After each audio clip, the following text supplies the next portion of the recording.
Okay, so this video is really not specifically a lesson on the content of chemistry. It's more about how we are going to proceed with the lab that we're going to be doing on Tuesday, which is determining the diameter of a carbon atom.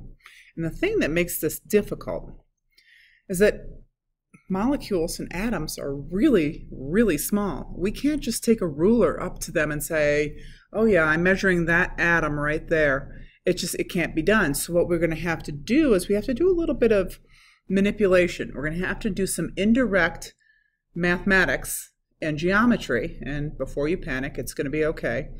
And we're going to calculate the size of an atom.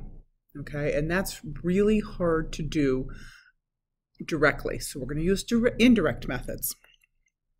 We're going to use molecules of oleic acid, and we're going to pick this molecule in particular because of its behavior.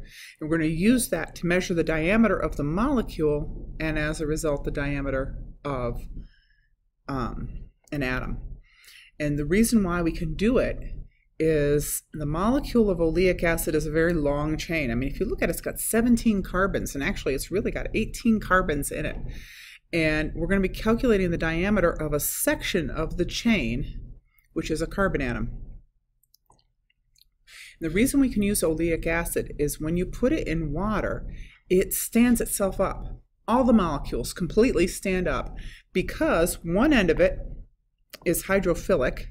This is the end that loves to be in the water.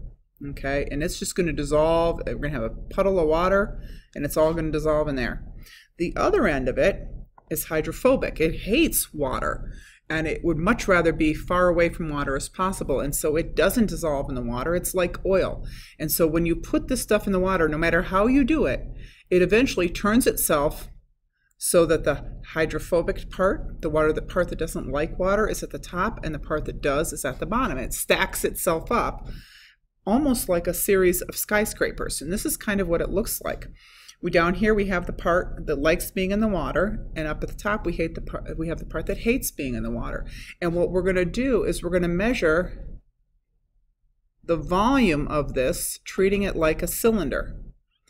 And once we know its volume, we can use volume equals pi r squared h to find the height of the molecule. And we can use that eventually to figure out how big around it is here. That's what we're shooting for. We want to find out how wide it is here because that is one carbon atom. And when we have these guys, they stack up 18 carbon atoms tall. So once we know how big around it is, we know the diameter of the carbon atom. So the steps for doing this, there's a video online that shows you the actual procedure. But basically, it's going to involve a series of steps. The first step is you want to calibrate an eyedropper. Now, it sounds more complicated than it is. But basically, what you want to do is you want to figure out how much one drop of an oleic acid solution, what its volume is. Now, we can't put that in a graduated cylinder. It won't even register. So we're going to do a little bit of a trick with that to try and determine the volume of one drop.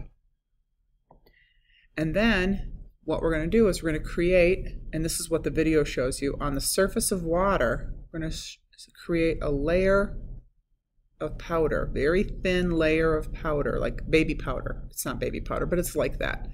Very thin layer just sitting on the top of water, so the water has to be very still.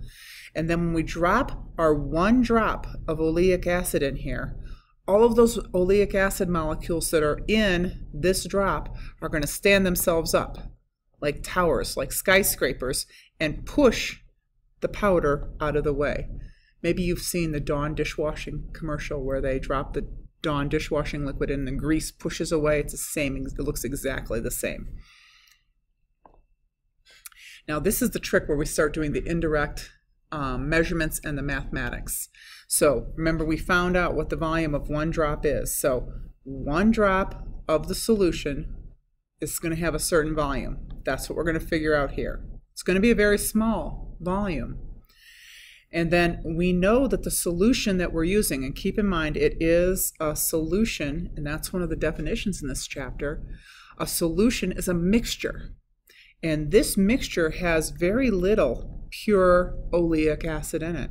Only 0.5 milliliters, half a milliliter, in 100 milliliters of what is really alcohol solution. So the vast majority of it is alcohol. The little tiny bit of it that is pure oleic acid is only 0.5% by volume.